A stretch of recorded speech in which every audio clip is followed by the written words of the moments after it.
Welcome to iDream media. So kidney issues రాకుండా ఉండాలంటే ఏం చేయాలి, కిడ్నీ పనితనం మెరుగుపడాలంటే ఎటువంటి న్యాచురల్ వేస్ ఉన్నాయి, వెజిటబుల్ థెరపీ దీని గురించి ఏం చెప్తుంది, వివరాలు తెలుసుకుందాం. ఈరోజు మనతో పాటు ఉన్నారు ప్రముఖ vegetable therapist and sun spiritual society founder Vikramaditya Guruji గారు. గురుగారు నమస్కారం అండి. సూర్యోస్మితల్లి. గురూజీ, చాలామంది కిడ్నీ సమస్యలు ఉన్నాయని చెప్తూ ఉంటారు, కిడ్నీలో స్టోన్స్ వస్తున్నాయని కూడా చెప్తూ ఉంటారు. సో అయితే అసలు ఈ కిడ్నీ సమస్యలు అనేవి ఎందుకు వస్తాయి, రాకుండా జాగ్రత్తలు ఏంటి? సో కిడ్నీలు పూర్తిగా ఫిల్టర్ అవ్వాలి, మంచిగా బాగా పనిచేయాలి, పనితనం మెరుగుపడాలంటే ఏం చేయాలి? మనం ఈ వెజిటబుల్ థెరపీ మొదలుపెట్టి ఒక సుమారు 3 years అవుతుందమ్మా. ఈ 3 years జర్నీలో ఈ కిడ్నీ ఇష్యూస్ గురించి మీరు అని విన్నారంటే, కిడ్నీలో స్టోన్స్ గురించి ఈ 3 yearsలో బాగా ఎక్కువ విన్నాం కదా. ఇంతకు ముందు లేదా కిడ్నీలో స్టోన్స్ గురించి? అంటే ఒక క్వశ్చన్ మిమ్మల్ని చేస్తాను. ఇంతకు ముందు కూడా ఉంది, ఇంతకు ముందు కూడా ఉంది, కానీ అంత అవేర్నెస్ లేదు జనాలకి. కిడ్నీలో రాళ్ళు వచ్చి దానికి మనం ప్రకృతి వైద్య విధానంలో కొండపిండాకు అని చెప్పేసి ఒక ఆకుతో వాడితే కిడ్నీలో రాళ్ళు కరిగిపోతాయి. రణపాల అని ఒక ఆకు ఉంటుంది, అది కూడా కిడ్నీ రాళ్లను కరిగిస్తుంది. అసలు కిడ్నీలో రాళ్ళు ఎందుకు ఫామ్ అవుతాయి, ఇదేనా మనం ప్రధానంగా తీసుకోవాల్సింది. అంటే ఇది ఎందుకు అడిగాను అంటే, మిమ్మల్ని నేను ఎక్కడ ఒక వీడియో చూసా, ఈ ఎవడు పడితే ఆడు కూరగాయలు, పచ్చి కూరగాయలు, బూడిద గుమ్మడికాయ జ్యూస్ తాగండి అని చెప్తున్నారు. మీరు బూడిద గుమ్మడికాయ జ్యూస్ ఎక్కువ తాగితే కిడ్నీలో రాళ్ళు వస్తున్నాయని చెప్పేసి చెప్పడం జరిగింది. కొన్ని చెప్పింది అన్న ఒక అథెంటిక్ డాక్టర్, నెఫ్రాలజిస్ట్ అయితే కొంచెం ఆలోచించాల్సినటువంటి అవకాశం ఉంది. మరి అంటే నేను లేకపోతే ఇంకొకళ్ళు ఈ మధ్య ఎక్కువ మనం రా వెజిటబుల్స్ గురించి మాట్లాడుతున్నాం. అసలు ఫస్ట్ ప్రధానంగా కిడ్నీలో రాళ్ళు ఎందుకు వస్తున్నాయో తెలియదు. అంటే ఇంతకు ముందు లేవా? ఇప్పుడు కూరగాయల జ్యూసులు తాగడం వల్ల కిడ్నీలో రాళ్ళు వస్తున్నాయి. అక్కడ ఏమవుతుందంటే, మనం ఎవరైతే చూస్తున్నారో వాళ్ళని కన్ఫ్యూజ్ చేస్తున్నాం. నేను వెజిటబుల్ థెరపీ అనేది ప్రాక్టీస్, నేను ఒక గురువు గారి దగ్గర దాన్ని శిష్యరికం చేసి తెలుసుకోవడం జరిగింది. ఆంధ్రప్రదేశ్, తెలంగాణలో దీని గురించి అవేర్నెస్ తీసుకొచ్చాను బాగానే. ఇదంటే ఇంకెక్కడా లేదా అంటే ఉంది, మీకు మిగతా వాటిల్లో కూడా ఉంది, తక్కువగా మాట్లాడతారు. ఇది ఇక్కడ కొంచెం ఎక్కువగా మనం జనాలకి చెప్పడం జరిగింది. సింపుల్గా సైలెంట్గా కూర్చొని ఒక కన్సల్టేషన్ పెట్టుకుని హ్యాపీగా మనం వైద్యం చేసుకోవచ్చు. కానీ ఇది జనాల్లో అంటే ఎక్కువ మంది, ఒక 100 మందిని మనం చూడలేంగా, కొన్ని వేల మందికి మనం చేయలేంగా. దాని గురించి అవేర్నెస్ తీసుకొస్తే వాళ్ళు దాన్ని ఇంట్లో చేసుకోగలిగినప్పుడు హ్యాపీగా అందరికీ అందుబాటులోకి వస్తుందని దీని గురించి చెప్పడం జరిగింది. ఇప్పుడు కిడ్నీలో రాళ్ళకి ప్రధానమైనటువంటి కారణం వండిన పదార్థం న్యాచురల్ వేస్లోంచి ప్రాసెస్ చేసిన ప్రతి పదార్థము కూడా కిడ్నీలో స్టోన్స్కి కారణం అవుతుంది. ఎసిడిక్ నేచర్ అనేది పెరగటం వల్ల కిడ్నీ కొంచెం స్ట్రెయిన్ అయ్యి కొంచెం మనం అక్కడ రాళ్ళలా దాన్ని ఏమంటారు, క్రిస్టల్స్ లాగా ఫామ్ అవుతుంది. ప్రోటీన్ కావచ్చు, లేకపోతే ఫ్యాట్సే స్టోన్స్ లాగా ఫామ్ అవుతూ ఉన్నాయి. గాల్ బ్లాడర్లో స్టోన్ ఫామ్ అవుతున్నాయి, మనకి కిడ్నీలో స్టోన్స్గా ఫామ్ అవుతున్నాయి. గుండెకు వెళ్ళేటువంటి వాల్స్లో కూడా క్రిస్టల్ ఫామ్ బ్లాక్స్ వస్తున్నాయి.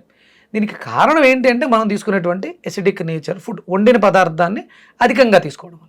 మన శరీరం ఏం కోరుకుంటుందంటే 80% ఆల్కలైన్, 20% ఎసిడిక్ నేచర్. ఈ కాంబినేషన్లో వెళితే అసలు మీరు ఎవరి దగ్గరికి, ఏ డాక్టర్ దగ్గరికి వెళ్ళాల్సిన అవసరం లేదు. ప్రకృతి అంతా కూడా ప్రకృతి న్యాచురల్గా తయారయ్యే ఫార్మేషన్లో అయింది. ఒక మనం మాత్రమే ప్రాసెస్ చేసుకుని రుచికి అలవాటు పడ్డాము, లేకపోతే దాని మీద కొంచెం అవగాహన ఉంది. కొన్ని రకాలు మనం వండాలి, ఉడకబెట్టాల్సి వస్తుంది, లేకపోతే వండాల్సి వస్తుంది. ఈ ప్రాసెస్ని కేవలం ఒక మనిషికి మాత్రమే అన్వయించడం జరిగింది. ప్రకృతిలో ఇంకే జీవి కూడా వండుకోవాల్సిన అవసరం లేదు. ఎందుకంటే వాటి జీవన గమనం వేరు, వాటికి ఉండేటువంటి టీత్. అంటే ఇప్పుడు చూడండి, కూరపళ్ళు ఉన్న యానిమల్స్ అన్నీ కూడా మీట్ ఎక్కువ తినాలి. అలా అని చెప్పేసి మన ఇళ్ళలో పెంచుకునేటువంటి ఆవులు కానీ, గేదెలు కానీ, మేకలు కానీ మాంసాహారాన్ని, ఎందుకంటే వాళ్ళ పళ్ళు అలా ఉండవు. మన పళ్ళు సెమీగా ఉంటాయి రెండింటికి మధ్యలో. అంటే కొంత అవసరం ఉంది, అంటే చేస్తున్నటువంటి వృత్తి ప్రవృత్తులను బట్టి మనం తీసుకునే ఆహారం.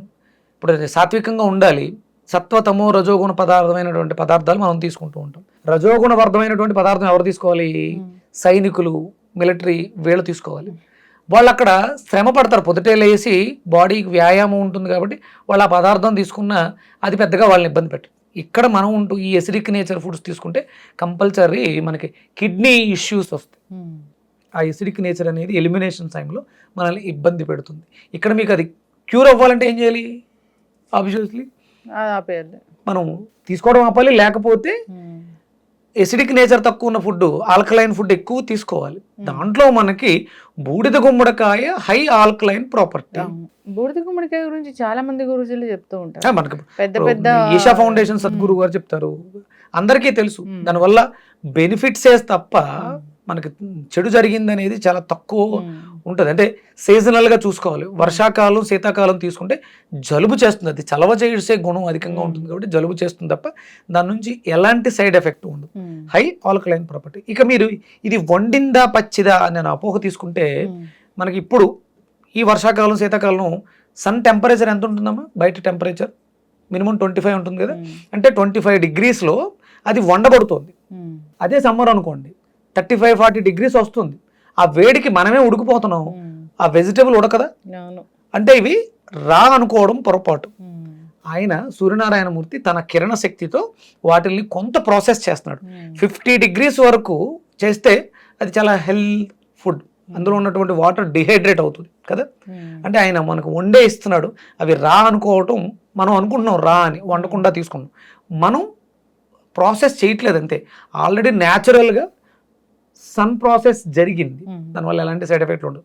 ఒకవేళ కెమికల్స్ స్ప్రే చేసి ఉంటే వాటిని కడుక్కోవడానికి ఉప్పు నీళ్ళతో కడుక్కోవడం కానీ, చింతపండు నీళ్ళతో లేకపోతే వెనిగర్ వీటితో కడుక్కోవడం కానీ చేసుకుని మనం మళ్ళీ జ్యూస్ ఫామ్లో తీసుకుంటున్నాం. ఇక్కడ మీకు నేను ఏం చెప్తున్నాను, ఎసిడిక్ నేచర్ని ఆల్కలైన్ చేస్తే కిడ్నీలు బాగా పనిచేసి కిడ్నీలో ఉన్నటువంటి రాళ్ళు కావచ్చు, కిడ్నీల పనితరం మెరుగుపరుకోవడం కావచ్చు, మనకి అద్భుతంగా ఉపయోగపడుతుంది. నేచర్ని మార్చొద్దు. న్యాచురల్గా ఎలా అయితే ఉన్నాయో వెజిటేబుల్స్ కానీ ఫ్రూట్స్ కానీ మీరు అలాగే తీసుకోవడం ద్వారా దాని బెనిఫిట్స్ మనం పొందగలుగుతాం. ప్రాసెస్ చేస్తే దాంట్లో ఉండేటువంటి ఎనర్జీస్ అన్నీ కూడా మనం లాస్ అవుతున్నాం. అందుకని ఎక్కువ తీసుకోవాల్సి వస్తుంది, అది కుదరదు. అందుకని రా ఫామ్లోనే తీసుకోవడానికి ఉత్తమం. ఇందులో ప్రధానంగా బుడిద గుమ్మడికాయ పనిచేస్తుంది కిడ్నీలో రాళ్ళని శుభ్రం చేసుకోవడానికి. ఎందుకంటే అది ఆల్కలైన్ చేస్తుంది ఎసిడిక్ నేచర్. ప్లస్ దాంతోపాటు కొండపిండాకు అనేది కూడా మనకు ఉపయోగపడుతుంది. దాన్ని ఏం చేస్తారంటే పెసరపప్పులో వేసుకుని తీసుకుంటారు. పచ్చిగా కూడా దంచి రసం తీసుకుని దాంట్లో కొంచెం జీలకర్ర ధనియాలు వేసి రసం తీసుకుని తాగితే కూడా కిడ్నీలో రాళ్ళు కలుగుతాయి. అలాగే వంకాయ కిడ్నీలో రాళ్ళని ఛేదించడానికి అద్భుతంగా ఉపయోగపడుతుంది. వంకాయ జ్యూస్, వంకాయ కర్రీ, మీరు వంకాయ కూర తిన్నప్పుడు యూరిన్ ఎక్కువ వెళ్తాం గమనిస్తాం మనం. అంటే ప్రధానంగా మనం తీసుకోవాల్సింది ఆహారంలో మార్పులు చేయాలి. మంచినీళ్ళని అమృతంలా ఔషధంలా తీసుకోవాలి. నిలబడి గటగట తాగడం కాదు, కూర్చుని మాధవన్ గారు చెప్పినట్టు మంచినీళ్ళని నమలాలి. ఎక్కువసేపు నోట్లో ఉంచుకొని లాలాజలం ఆల్కలైన్ ప్రాపర్టీస్ దాంతో మేళవించాలి. ఒక కప్పు ఒక సిప్ తీసుకున్నాం, దాంతో ఒక సిప్ లాలాజలం యాడ్ అయితే అది ఆల్కలైన్ అవుతుంది. ఈ కిడ్నీలో రాళ్ళు కరిగిపోవడానికి అవకాశం ఏర్పడుతుంది. అసలు ఫామ్ అవ్వకుండానే చేస్తుంది. ఎప్పుడు మంచినీళ్ళు తాగినా గుర్తుపెట్టుకోవాలి, దాహం వేసినప్పుడు మంచినీళ్ళు తాగాలి, ఆ తాగేటప్పుడు కూర్చునే తాగాలి. మ్యాక్సిమం బాటిల్స్ సీసాల్లో వాటర్ తాగకూడదు. సర్ఫెస్టెన్స్ సాంద్రత తక్కువగా ఉండాలి శుభ్రం చేయాలి అంటే. సాంద్రత ఎందులో వస్తుంది అంటే పాట్స్ కుండల్లో వస్తుంది. మట్టి కుండలో నీళ్లు మనకి చలువ చేస్తాయి, ఇలాంటి ఇష్యూస్ రాకుండా చేస్తాయి. అది కిడ్నీలో స్టోన్ కావచ్చు, గాల్ బ్లాడర్లో స్టోన్ కావచ్చు. స్టోన్స్ అన్నింటిని కూడా కరిగించడానికి జలం ఉత్తమం. మనకి ఈ కొండపిండాకు, అలాగే పెదపల్లేరు చూర్ణం అంటారు, పల్లేరు కాయలు. ఇసుక నేలల్లో వెళ్ళినప్పుడు చిన్న కాళ్ళకి చెప్పులకి గుచ్చుకుంటాయి, కాయల్లా ఉంటాయి. అవి కూడా మూత్రాన్ని ప్రేరేపిస్తాయి. దాన్ని తీసుకోవడం ద్వారా మనకి కిడ్నీలో రాళ్ళు కరిగిపోవడానికి అవకాశం ఏర్పడుతుంది. ఎసిడిక్ నేచర్ ఫుడ్స్ని తగ్గించండి, ప్రాసెస్ ఫుడ్స్ తగ్గించండి. అలాగే షుగర్స్, పంచదార, ప్రాసెస్డ్ ఇది దేన్ని పూర్తిగా మానేయాలి. మైదాపిండి పూర్తిగా మానేయాలి. మనం నోటిని చంపుకోగలిగితే రుచిని, అంటే రుచి అనేది కేవలం మనం బిర్యానీ రుచి అంటే వాటికంటే ఇదే కమ్మగా ఉందంటే బాగుందంటే, కానీ మనకి షడ్రుచులు కావాలి. తీపి కావాలి, పులుపు కావాలి, వగరు కావాలి, ఉప్పు కావాలి, కారం కావాలి. ఈ షడ్రుచుల్లో లేని టేస్ట్ ఇంకేదన్నా టేస్ట్ చేస్తే అది మనకి ప్రమాదాన్ని కొనిచేస్తుంది. ఖచ్చితంగా గురుగారు చాలా చక్కగా చెప్పారండి. అసలు పూర్తి స్థాయిలో కిడ్నీలు పాడైపోకుండా ఉండాలంటే, ఎందుకంటే మీకు డయాలసిస్ పేషెంట్లు ఎక్కువైపోతున్నారు, కిడ్నీ రీప్లేస్మెంట్. డోనర్స్ ఎంతమంది ఉంటారు, అందరికీ పాడైతే డోనర్ ఎక్కడ దొరుకుతాడు? అందుకని ఏంటంటే ఆ ప్రమాదం రాకుండా ఉండాలంటే మనలోనే అవేర్నెస్ రావాలి.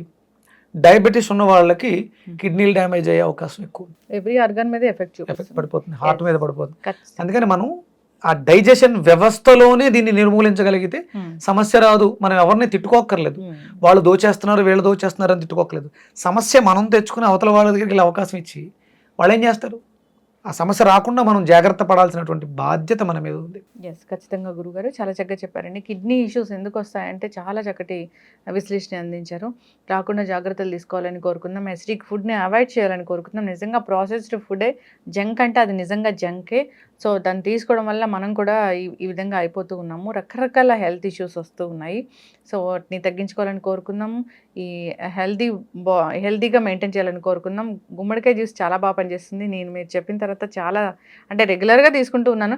ఎక్సెస్ ఎప్పుడు తీసుకోకూడదు. ఏదైనా కానీ వాట్ ఎవర్, అది మంచి ఫుడ్ అయినా ఎలాంటి ఫుడ్ అయినా కానీ అతి సర్వత్రా వర్జితం Yes. ఎప్పుడైనా సరే. చక్కటి ఇన్ఫర్మేషన్ అండి. ధన్యవాదాలు. సూర్యస్మిత.